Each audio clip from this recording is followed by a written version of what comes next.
تیلت سی قاعدتاً چون ما گفتیم 2 به 2 برابر دقیقاً باید برابر A باشه دیگه. دقیقاً همین هم ملاحظه می‌کنیم برابرن و باز هم مطابق با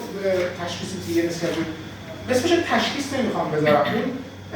سکونسی که بین اسکیجول تکنیک تشخیص داده تیلت دی صفر باشه مطابق با B.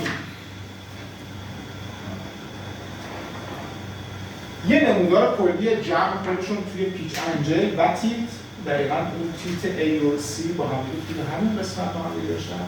و یک اوورال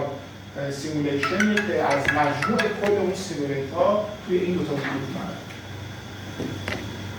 و ادعا کردم من نه رول دارم نه سای دارم. اینجا یه نشریگی به من میگید دقیقاً ادعات هم درسته. چیزی که من خروجی داده نه رول شما داری اصلا توی فاز حرکتی نه یایی داری توی فاز حرکتی.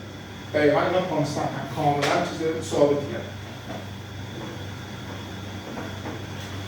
و نتیجه دیگه من اینه که مشاهده شد با توجه به اون چیزی که بی اسکیجول بیس پی آی دی به من داد گفته بود که بله شما اون چیزی که ادعا کرده بودی تونست با همون پارامترهایی که در پیشینه به من دادی بله تونستم که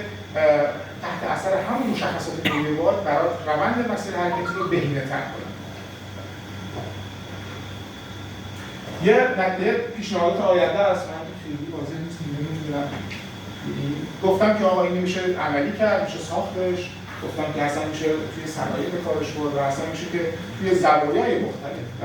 اصلا میشه تیلت‌ها رو با هم برابر نگرفت، میشه این روندی مثل رو پیاده کرد و